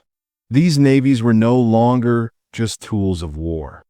They were the global police force for the new era of industrial capitalism. The freebooting that had once been tolerated or even encouraged was now a direct threat to the stable, predictable flow of trade that the empires depended on. This iron tide swept across the last pirate strongholds. The British Royal Navy, the most powerful maritime force in history, led the charge. Its anti-piracy campaigns were methodical and brutal. They used steam-powered gunboats to navigate the rivers and deltas of West Africa and Southeast Asia, shelling pirate villages and burning their fleets of war canoes. They imposed harsh treaties on local rulers, forcing them to eradicate piracy within their waters. The change was permanent. The ocean was no longer a wilderness. It was a managed space, crisscrossed by scheduled steamer lines and patrolled by gray-hulled warships. The Jolly Roger could not compete with armor plate and high-explosive shells. The pirate, who had once been a king of the open ocean, was now reduced to a criminal, a fugitive in a world that had been thoroughly mapped, wired, and conquered. The iron tide of industry and empire had washed over the pirate dream, leaving only rust and memories in its wake. The age of individual defiance was over. The age of system and machine had begun. The last echoes. The 20th century dawned on a world where the great pirate captains were figures of history, their exploits confined to dusty books and sensationalist novels.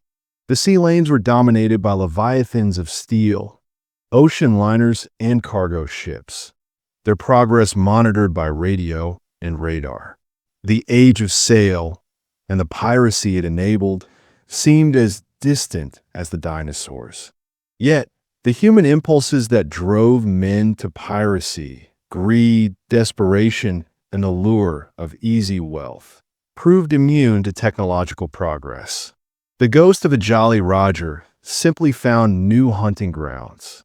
The first of these modern echoes came from a surprising source, China.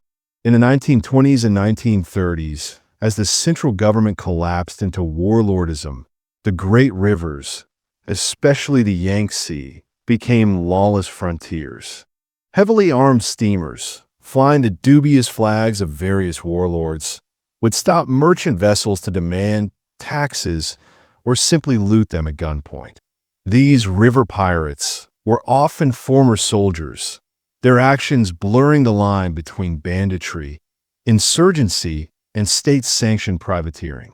They were a grim reminder that political chaos, as in the 18th century, was the most fertile ground for piracy. Later in the century, the strategic Strait of Malacca, one of the world's busiest shipping channels, became a new pirate haven. The post-colonial turmoil in Indonesia and Malaysia, combined with the immense wealth carried by the tankers and container ships passing through, created a perfect opportunity. These were not the broadside-blasting buccaneers of old, but stealthy, modern criminals. Using high-speed motorboats, they would approach a ship at night, climb aboard with grappling hooks, and seize the bridge before the crew even knew they were under attack. Their goal was not to seize the ship, but to raid the ship's safe, take the crew's personal valuables, and sometimes kidnap the captain for ransom. It was a quick, surgical, and highly profitable criminal enterprise. But the most potent echo of the Golden Age erupted off the coast of Somalia in the early 21st century. Here, the conditions were a perfect mirror of the past. The collapse of the Somali government in 1991 created a stateless void. Foreign fishing trawlers, seeing the lack of authority, began to illegally plunder Somalia's rich fishing grounds, destroying the livelihoods of local fishermen. At the same time, European companies used the coast as a dumping ground for toxic waste. The Somali fishermen, armed and desperate, initially went out to confront the foreign poachers. But they soon realized the ships passing just offshore contained far greater riches. Using small, open skiffs powered by outboard motors and armed with AK-47s and rocket-propelled grenades, they began to hunt the world's shipping. Their tactics were a modern version of the pirate swarm. They would mothership a skiff far out to sea, then use its speed and low profile to approach a massive tanker or container ship. They would board, overwhelm the small crew, and then sail the captured vessel to a Somali port, holding it and its crew for millions of dollars in ransom. For a few years, the Somali pirates, like Blackbeard blockading Charleston, held the world's trade routes to ransom. They commanded a swath of the Indian Ocean the size of Europe, and the world's navies struggled to contain them. It was a stunning demonstration that the essential formula for piracy, weak government, desperate local population, and rich maritime traffic, was as relevant in the age of satellites as it was in the age of sail.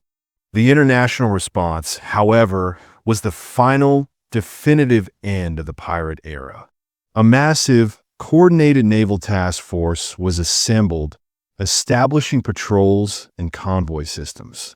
Shipping companies implemented rigorous defensive measures: citadels, secure rooms for the crew, water cannons, and armed security teams.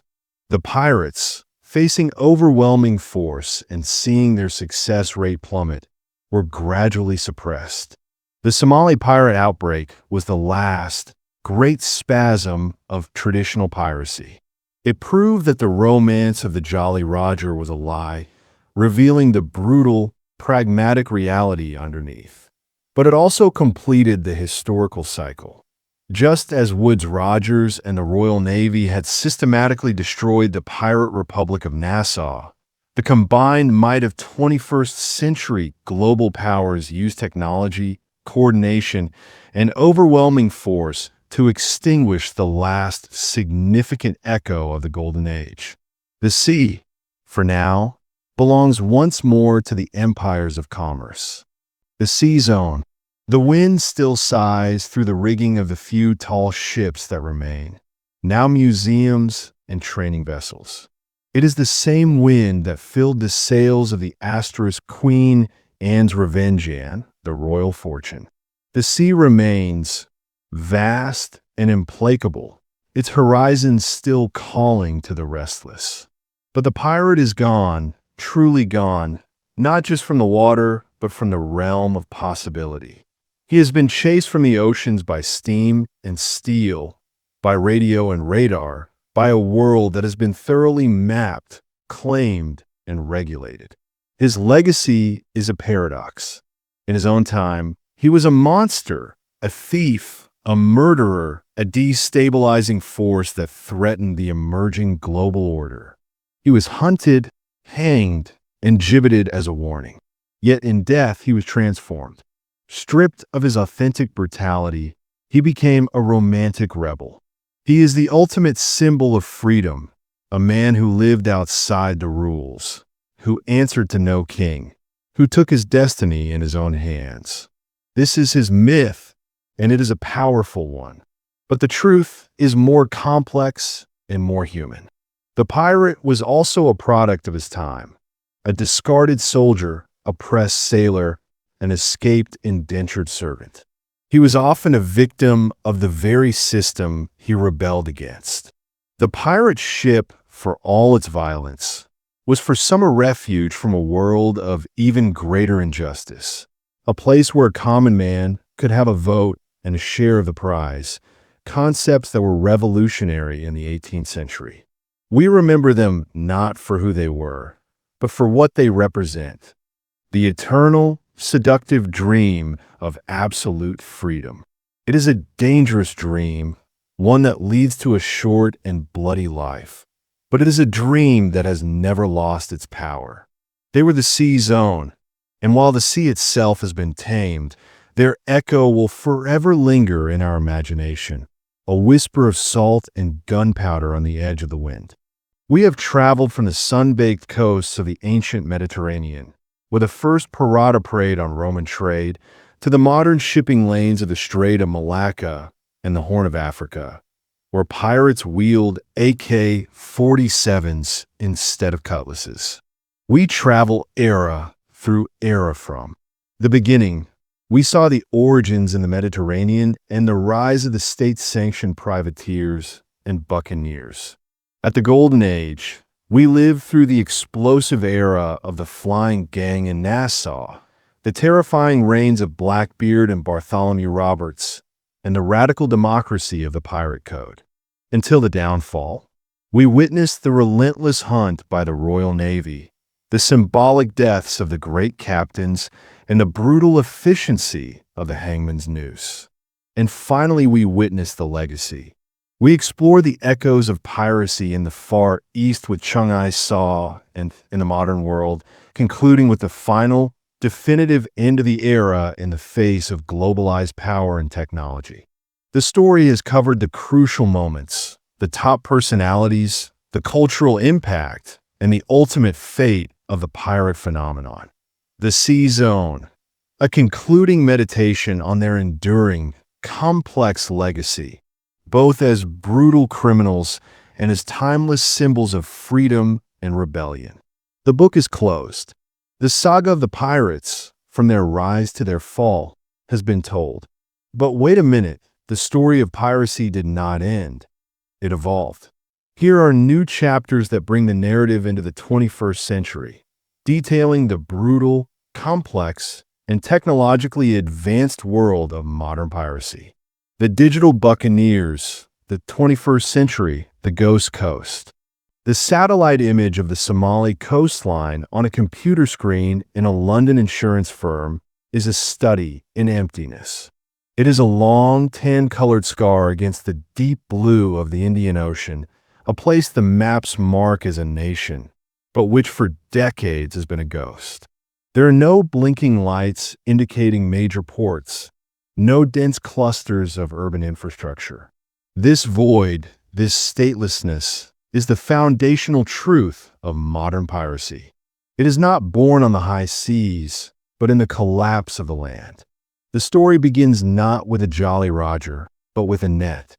In the small, impoverished coastal village of Isle, a fisherman named Ahmed stares at his own, lying torn and useless on the beach. For generations, his clan had fed itself from the rich, cold currents of the Indian Ocean. But after the Somali government collapsed in 1991, the world's fishing fleets descended like locusts. Unregulated, untouchable, their factory trawlers, floating cities of steel from Europe and Asia, dredged the seabed, scraping it clean. They used monofilament nets that walls of water, catching everything and leaving nothing for the wooden Somali dhows. Ahmed's net had been shredded by one of these industrial behemoths, which passed by in the night without even noticing his existence. Simultaneously, another kind of ship began to appear, lurking just beyond the horizon. They were ghost ships, rusting hulks flying flags of convenience. Under the cover of darkness, they would pump a toxic slurry of industrial waste, heavy metals, and even radioactive material into the coastal waters. The fish that survived the overfishing were now poisoned. Children in coastal villages began to develop strange skin lesions and birth defects. The sea, their life-giver, had been transformed into a toxic dump by a world that saw their coast as a convenient sewer. The anger in villages like always a slow, cold burn.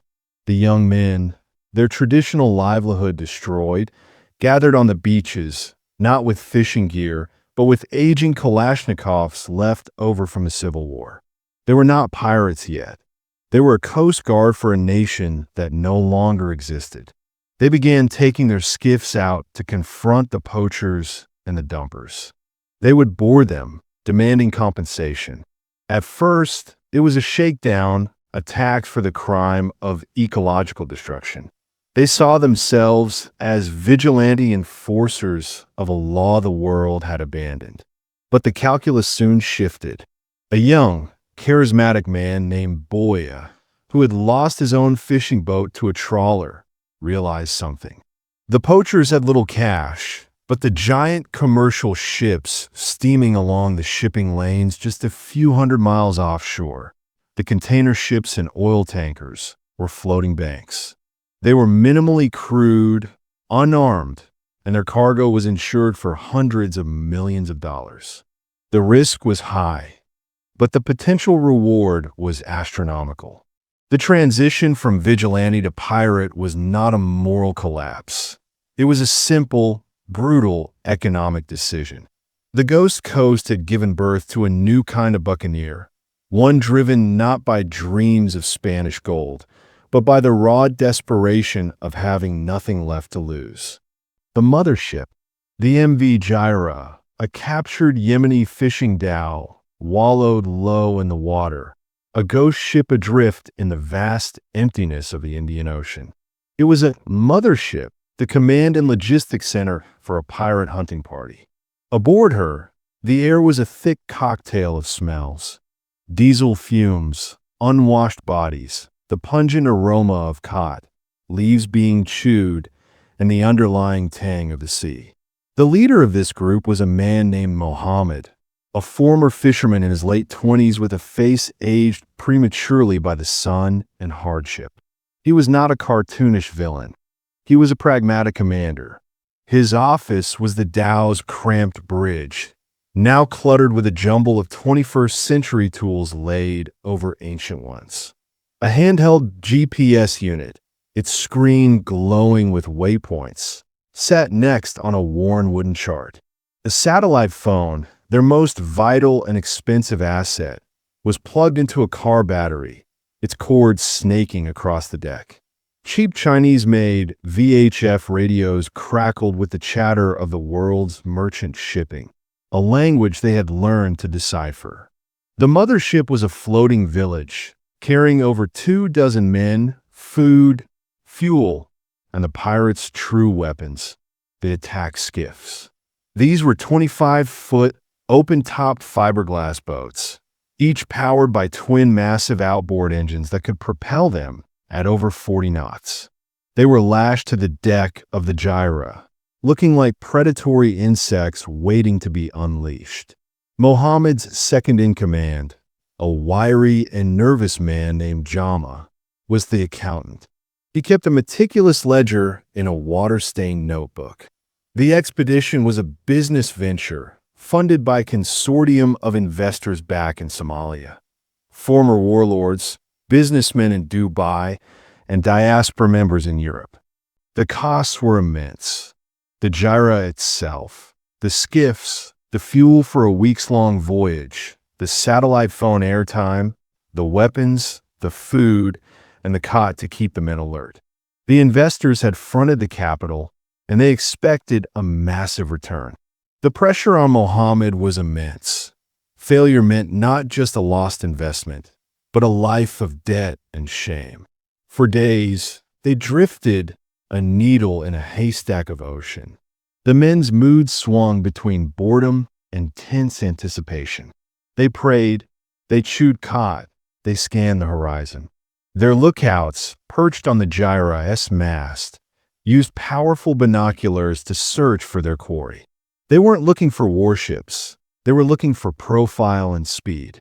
A low, long silhouette moving fast was a container ship, a tough target.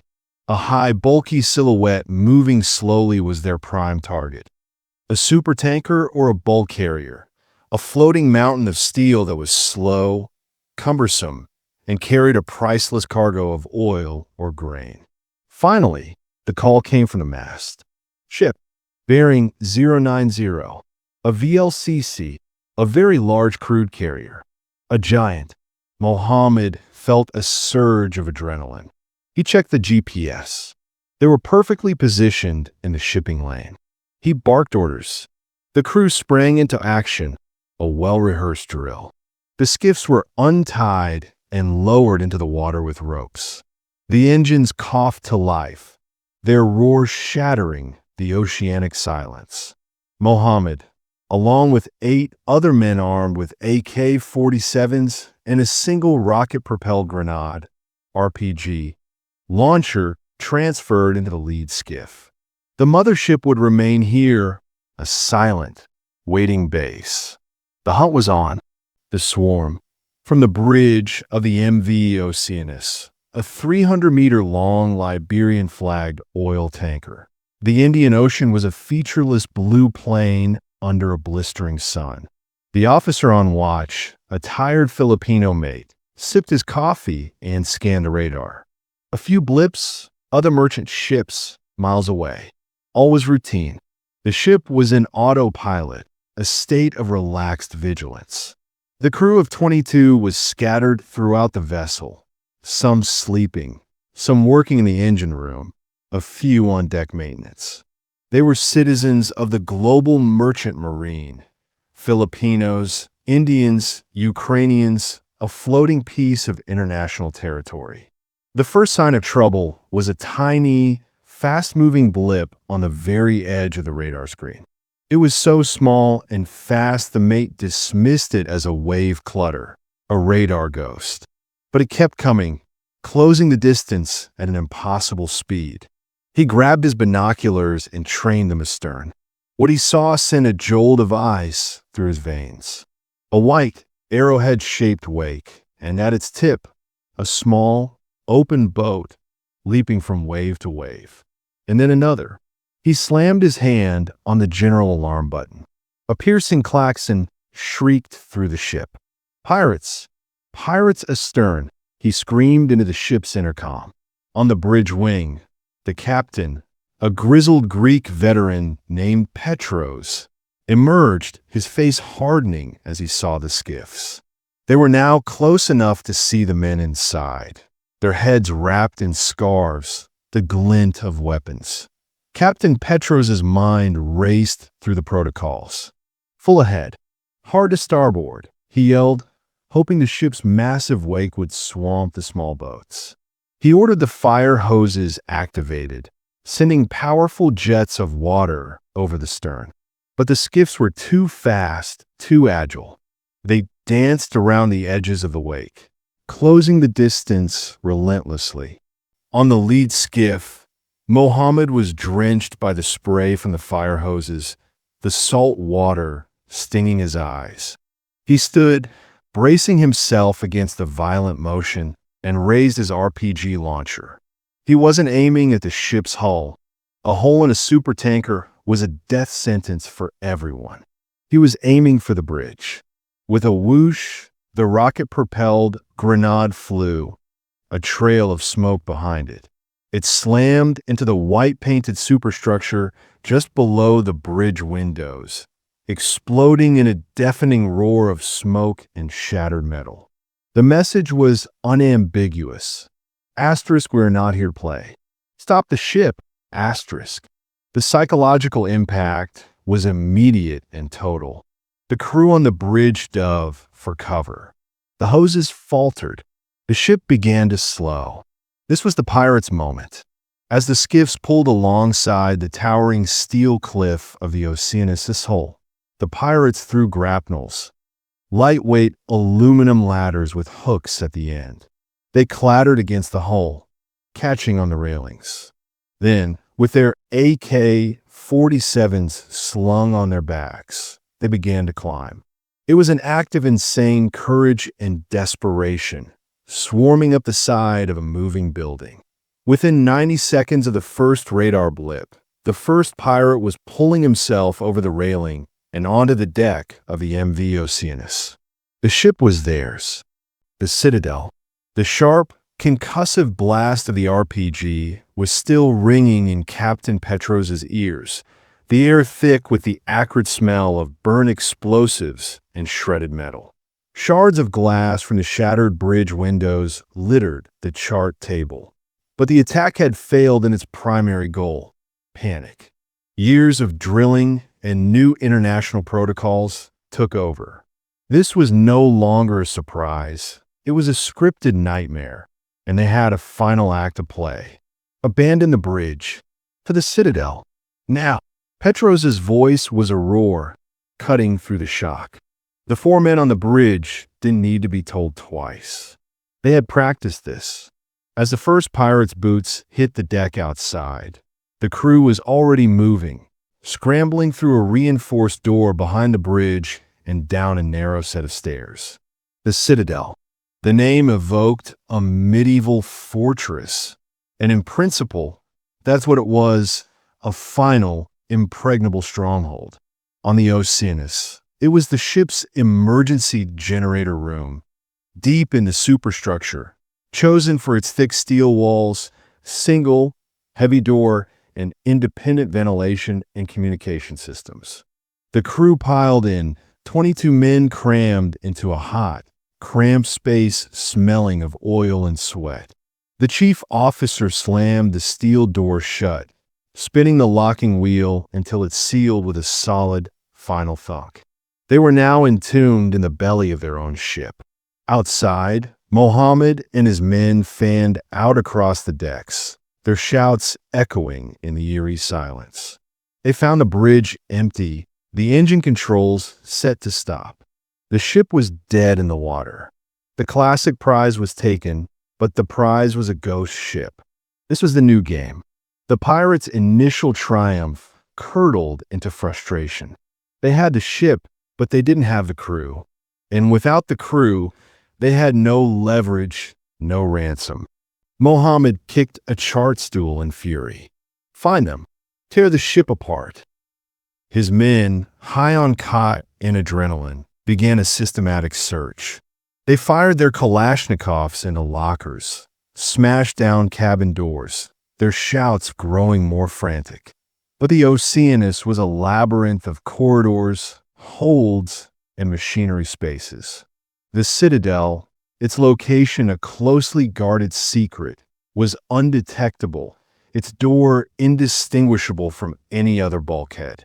Inside the citadel, the atmosphere was claustrophobic and tense. The emergency lights cast a dim, orange glow. The men could hear the muffled pop-pop-pop of gunfire and the distant, angry shouts of the pirates searching for them. It was a psychological siege. Captain Petros, his face grim, picked up the Citadel's dedicated satellite phone.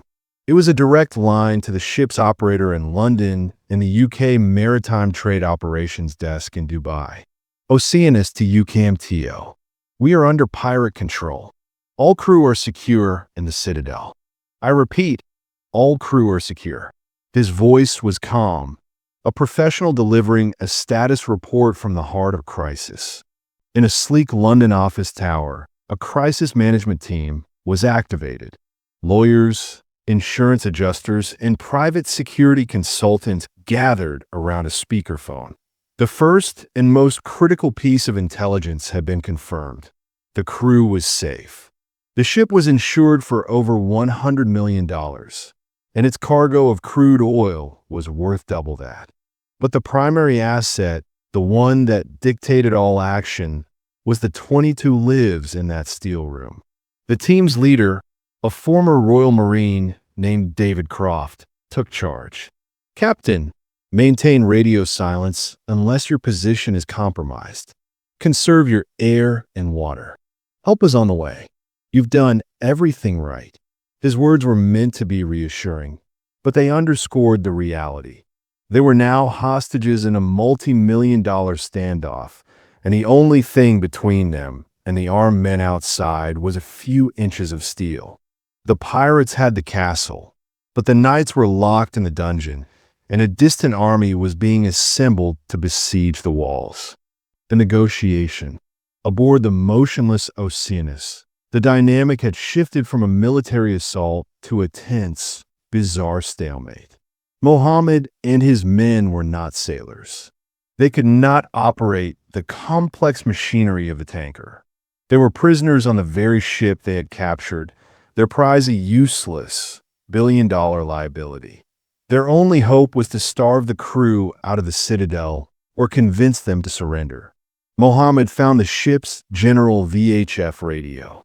Captain, this is the new master of the ship, he said, his voice heavily accented but clear. Come out. We have food. We have water. No one will be hurt.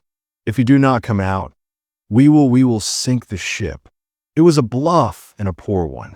Sinking a VLCC was an environmental and economic catastrophe they could neither execute nor survive. Inside the Citadel, the crew heard the transmission.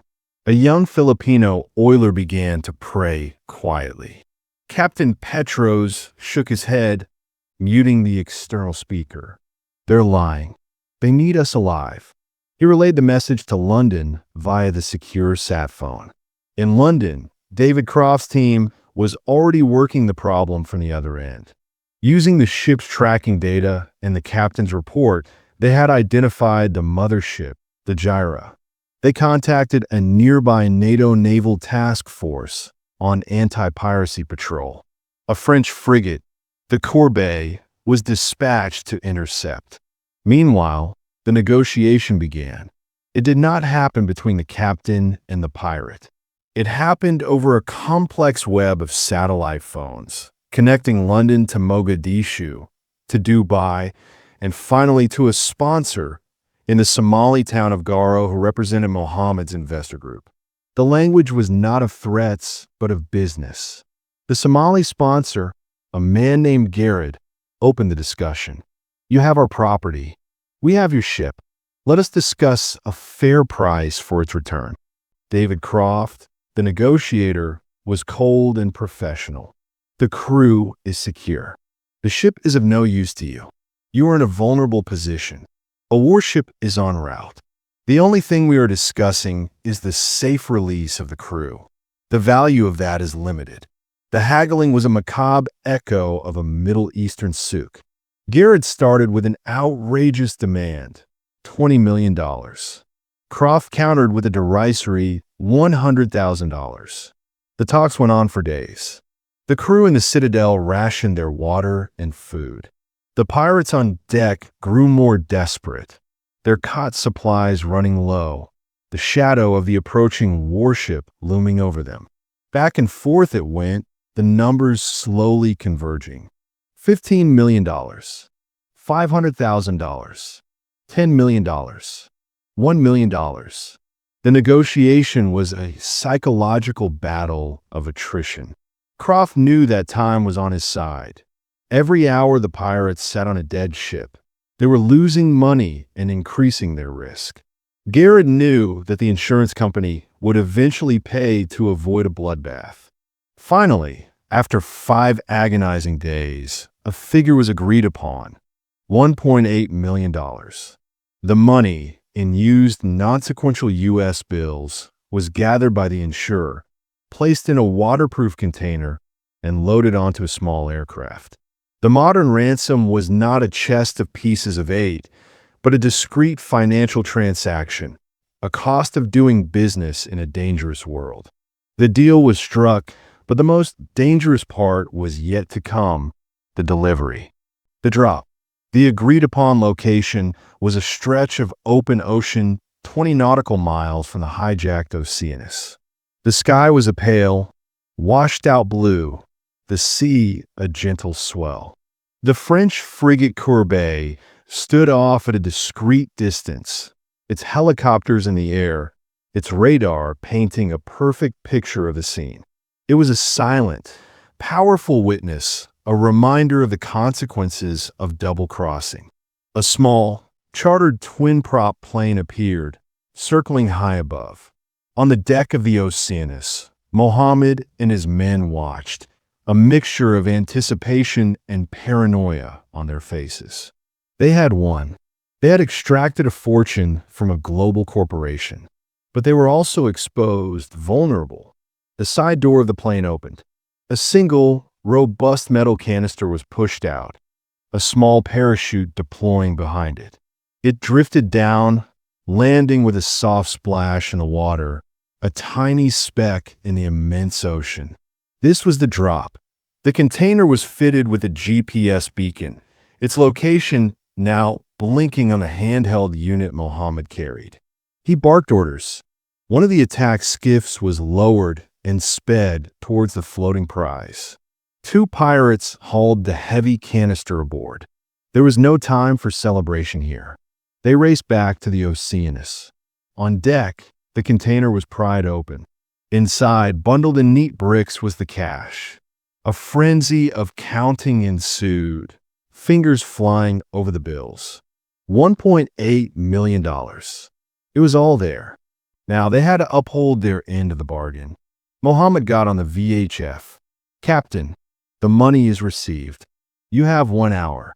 Then we are leaving." He did not say goodbye. His men, carrying their weapons and the heavy container of cash, began to descend back into their attack skiffs.